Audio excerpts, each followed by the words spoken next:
Hi friends, good morning. இன்றைக்கி காலையில் எழுந்தோடனே first சாமி கும்பிட வந்தாச்சு. நம்மளோட குறைகள் நிறைகள் நம்மளுக்கு என்னென்ன தேவைகள் எல்லாமே கடவுள்கிட்ட முதல்ல கேட்டுட்டு அதுக்கப்புறமா நம்மளுடைய வேலையை ஸ்டார்ட் பண்ணலாம் ஃப்ரெண்ட்ஸ். அருணுக்கு வந்து மூலிகை டீ போட வந்துட்டேன். நேற்று காய்கறிலாம் கழுவி வச்சோம் இல்லைங்களா, அதெல்லாம் ஃபஸ்ட்டு எடுத்து வச்சுட்டு அதுக்கப்புறமா டீ எடுத்துன்னு போய் அருணுக்கு கொடுத்து எழுப்பணும் ஃப்ரெண்ட்ஸ்.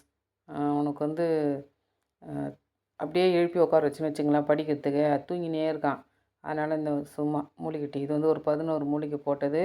அதை வந்து என்னென்ன போட்டேன்னு சொல்லிட்டு அப்புறமா நான் சொல்கிறேன். அதுக்கு தனி வீடியோ போடுறேன். 4 மணிலேருந்து எழுப்பினே இருக்கிற ஃப்ரெண்ட்ஸ். அவனுக்கு வந்து ஆற்றி குத்தா தான் பிடிக்கும், சூடாக பிடிக்கவே பிடிக்காது. அதனால் எனக்கு மட்டும் சூடாக ஊற்றிக்கிட்டு அவனுக்கு ஆற்றின்னு இருக்கேன். 4 மணிலேருந்து எழுப்பி 4:30 மணிக்கு தான் ஃப்ரெண்ட்ஸ் எழுந்தானே. எழுந்து ப்ரஷ் பண்ணிவிட்டு குடிச்சிட்டு படிக்கிறதுக்கு வந்துட்டான். அவ்வளோதான் ஃப்ரெண்ட்ஸ், பாய். இன்றைக்கி எங்களுக்கு காலையில் இப்படி தான் தொடங்குச்சு நாள். பாய்.